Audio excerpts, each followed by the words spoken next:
Hi, hello, and welcome, or welcome back, I suppose. Now, historical fiction isn't really a genre that I delve into too frequently. You'll have noticed that whenever I've gone into historical fiction on this channel in the past, it's been when I've been doing things like Blind Date with a Book or Six of the Best, where I'm not the one actively going in and choosing to read that. And it's kind of for a couple of reasons, really. One, I like reading about the Victorian era on the whole. Now, that's not what we're going to be looking at today, but on the whole, I like looking at things from the Victorian era and somewhat just before and just after. You know, we've got the sort of Regency period is always very fun, and the sort of very early Edwardian period as well. But I found that I can sort of just go, well, why don't I just read fiction from that era? You know, if I want to read Victorian fiction, why don't I just read Dickens type thing, right? Though, I think that's why... Ooh, let me move that. There's something in the way here, and I'm going to keep catching it with my arm. So, I think the exception there is when I usually do read historical fiction, I like there to be some kind of fantastical or sort of supernatural element. And I find that even when I'm reading fiction from the time... Is there a kitten trying to come in here? No, there is not. I just heard something. I mean, to be fair, there's still a little bit of that when I'm reading fiction from the time, you know, reading something like M.R. James. I did a module on sort of ghost stories and stuff, and I found that really interesting. But, like I said, when I read historical fiction, I like there to be some kind of fantastical element, and this is... yeah.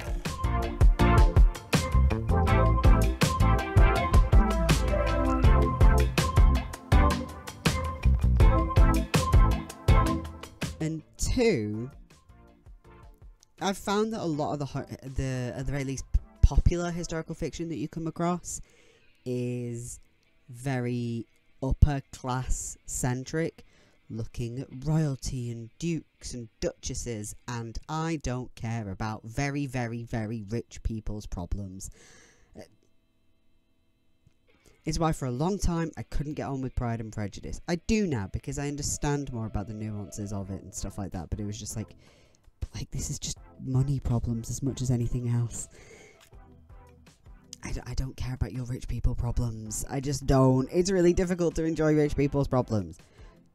And don't get me wrong, I enjoy the historical sort of interpretations of what could have been. I think that's kind of interesting, but it's not for me, or the kind of...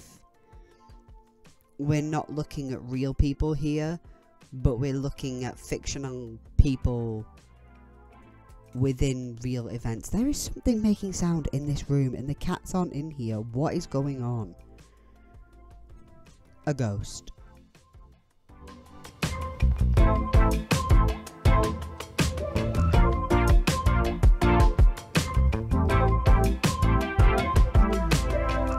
Where was I? Yeah, like the idea of the sort of fictional people living through real events. So the idea of like a fictional duchess that didn't really exist. That's what fictional means.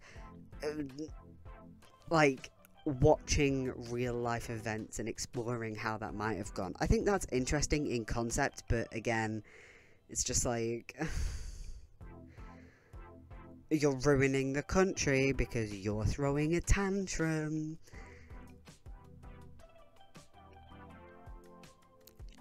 But last year, as part of my second, I believe, Six of the Best series, I looked at The Familiars by Stacey Halls, which mostly fascinated me because it was about local history, and there isn't a huge amount on that beat, and I know it is about the Pendle Witch trials, but it's more than just That, and I think it is nice to see a little bit of local history that isn't about just mills or just Pendle witches. There's stuff about like Gothorpe and stuff which isn't really spoken about too much, and I thought that was really interesting.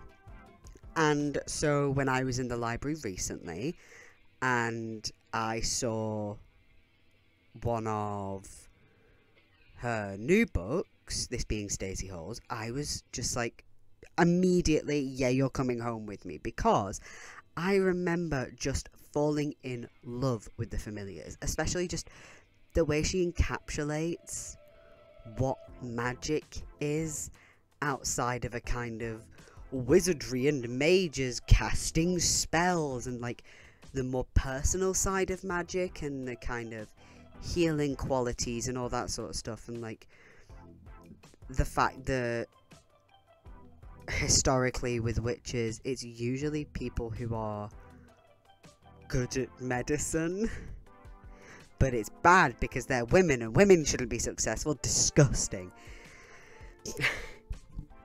But the point is, she looked at the way that magic works really in a really interesting way that you don't get to see too often. And while when I read the blurb of this, I was like, okay, we're not looking at magic, we are looking at a very different subject here. This still sounds incredibly interesting, so I was like, right, we're gonna give this a go. So today we are looking at The Foundling by Stacey Halls. So let's get on into it.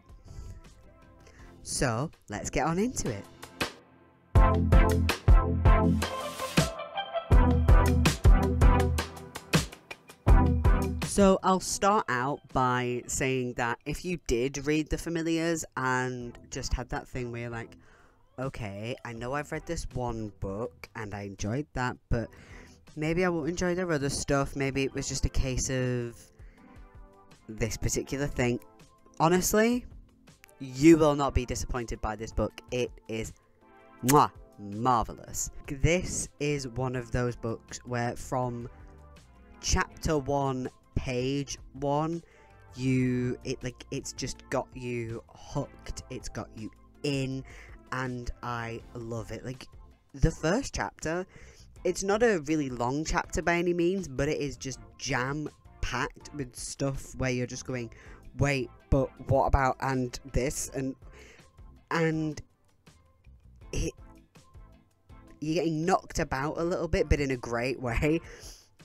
Like, the first chapter is a lot of information at once kind of thing, but it's not overwhelming.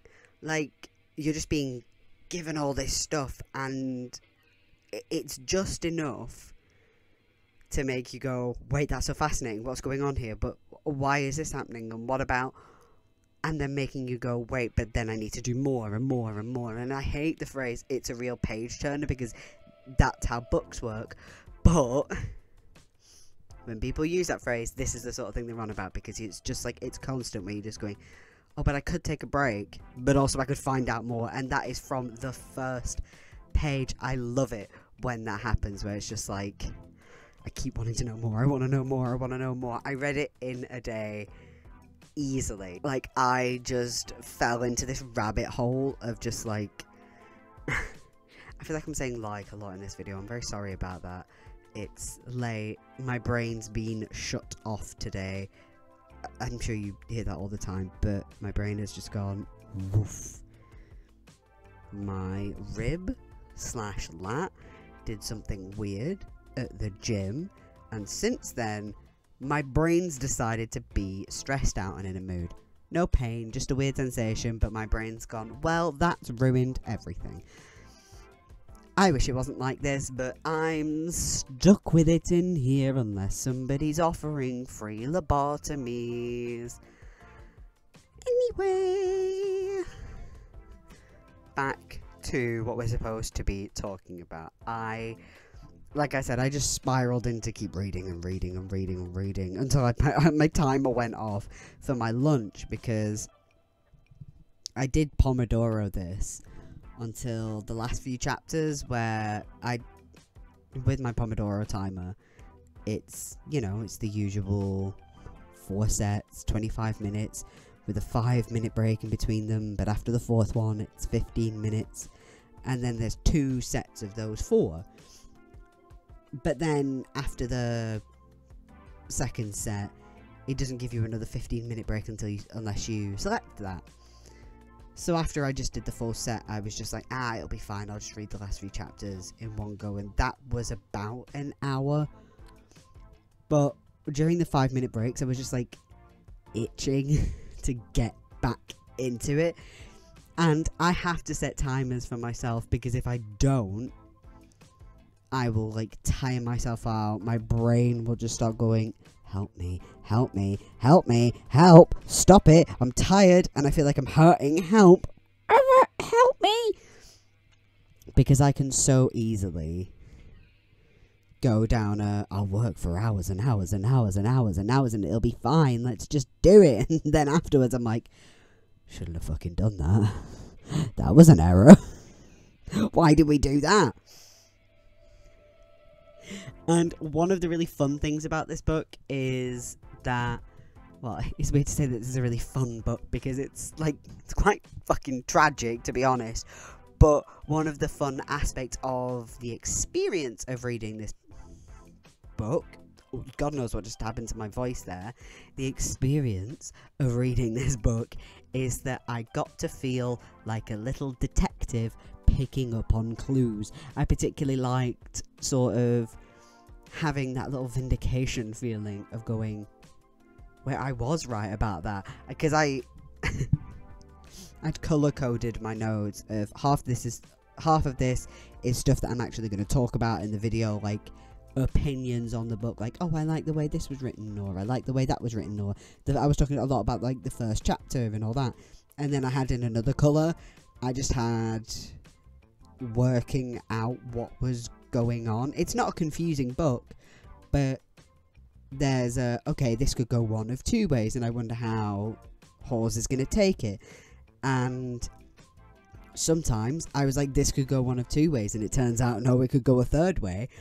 Or sometimes it would be, I would be close, but I wasn't quite on the money, and she just works that so well, because while it's not necessarily, like, it's not a mystery story per se, there are elements of that to it, and what she really encompasses from that is the fact that it feels like a little mystery, and the fact that it's satisfying.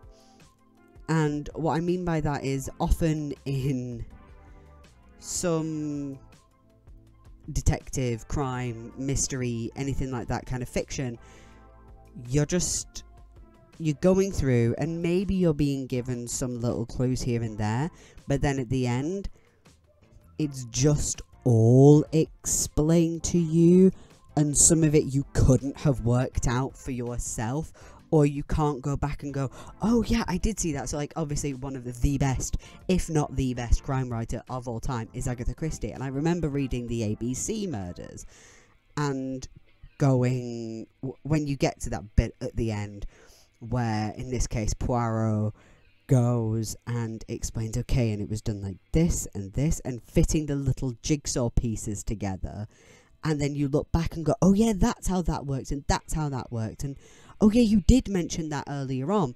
That features really heavily here, where there's, now I'm being spoiler free, but there's an explanation. How have I written that at the... Yeah, there's something towards the end where you're getting an explanation of... I think one of the cats is meowing. It was Lily. After filming, she was still meowing. It's dark outside my room, but I saw a little bit of movement in the bathroom doorway. I turned the light on, and she's stock still with a food pouch in her mouth like a little criminal. She then yelled at me for taking it off her and putting it in the bin. We're having to get a child lock for the little countertop bin we have in the kitchen because she's a menace. We already had to get a bread bin because this little creature kept stealing our bread. She loves bread so much. Like, one of the pieces of the puzzle is being put in place, as it were, and there's this one moment where this character is saying where she was at a certain point in time. It's hard to be vague here without being like... I don't want to be annoyingly vague, but also at the same time, I don't want to spoil this because I do want you to experience that mystery for yourself. But she's saying where she was at an earlier point in the novel, and I remember sitting there going, wait, no, but there was somebody, like, there that was mentioned. There was no way to know it was her, but, oh, and that fits into place with the sort of way she's been, and then she wasn't there at other time. Oh, it worked so well. I remember that was a moment where I was like, oh wait, yeah, that fits so nicely, because that's why the disappear.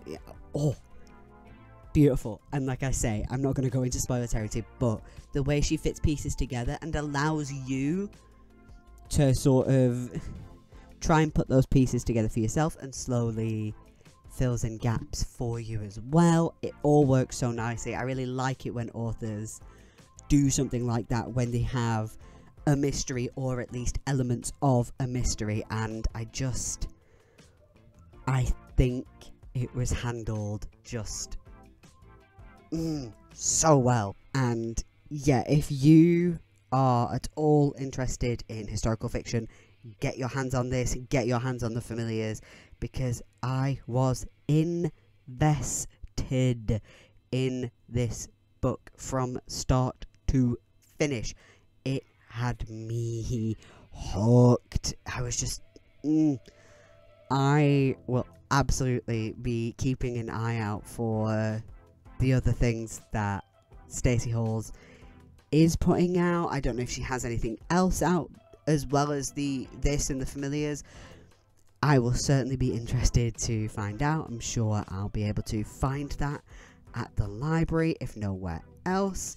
Like I say, I'm not a huge historical fiction aficionado. There are certain types that I gravitate towards. Like I say,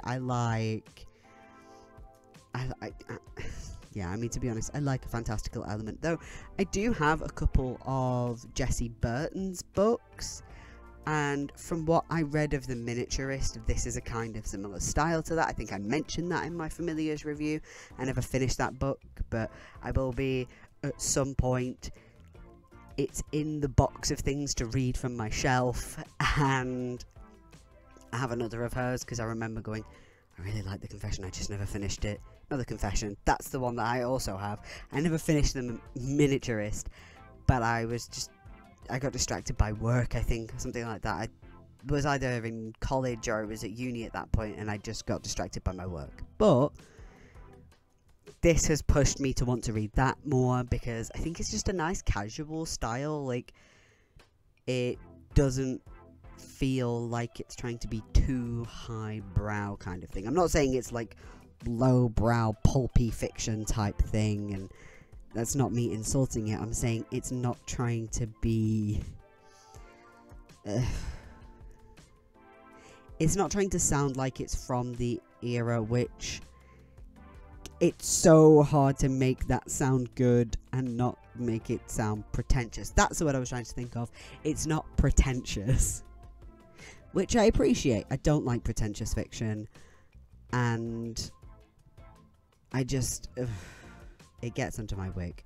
I've spoken about this plenty, especially near the beginning of the channel, with things like certain literary fiction is deeply, deeply pretentious. What was that one that it was like really early on in the channel? I think it was called like The French Exit, was it called? Yeah. No thank you. So later this week we have One Night in Italy by Lucy Diamond. Then next week we have, I believe, let me check the dates. Yes, next week we have the return of Bad Rep Book Club. Don't worry, I read them so you don't have to. On Tuesday, next Tuesday, it will be a rundown of the first Twilight book, Twilight by Stephanie Meyer, because I have reviewed it before and I don't want to have to go over that sort of thing again. And while that review isn't my best because of sort of word count constraints, like guaranteed Bad Rep Book Club will be a lot longer on here because I can go a bit more in depth, but I've already spoken about it before, so I'm not gonna go hard on into it again. It's just gonna be a rundown of the plot, and I will probably link the initial review in the bio below, not in the bio, description, in the description down below. What am I catching? My glasses, because I found them.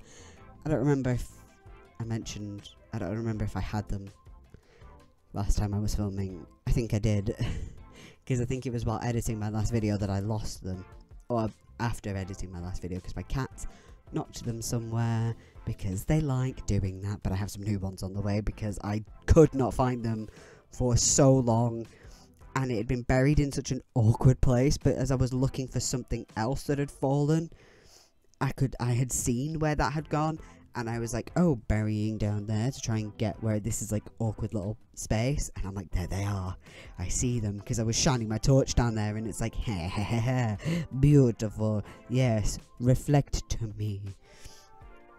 Anyway, where was I?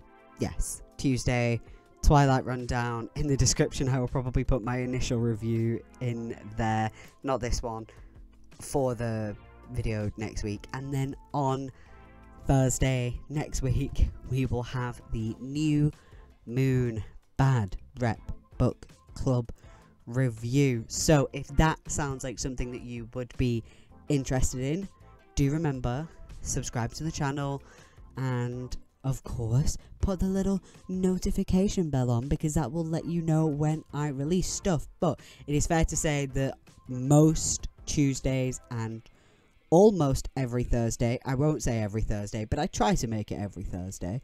Sometimes we've got to take breaks, but we are booked up now. So for the foreseeable future, every Tuesday, every Thursday, you can catch me doing book reviews on here, and occasionally you'll find me doing other things, but not as often, because editing takes time, and so does reading books. It's just how it is. If you enjoyed this review, feel free to like it, and let me know if there is any historical fiction that really tickled your pickle that you think I'll like. Like I said, I like stuff with a little bit of a fantastical element. It doesn't have to be pure fantasy. Actually, I quite like, what's it called? Is it magical realism? Is that what I'm trying to think of? No. It's not urban fantasy, is it? Off the top of my head, the phrase isn't coming to my head. Maybe it is magical realism. I'm not 100% sure. But, you know, you've got everyday life, but there's hints and snippets of magic in there. Or supernatural, historical fiction. Love it. Especially Victorian, early Edwardian, maybe a little bit of late Regency. My brain is turning off. So, let me know if there's anything like that that you've read that you think I would enjoy. Let me know if there is anything that you would like to see me review. It helps me out, lets me know what you have seen that you would like to see a review of. Be that something that you are interested in reading for yourself, or be it something that you've seen where you go, this looks terrible, I think it would be funny to see you review it. I am happy, I am willing to do those reviews for you. And there we have it. So I hope you have a wonderful day, a wonderful night, a wonderful whenever you are watching this. Take good care of yourselves. Right.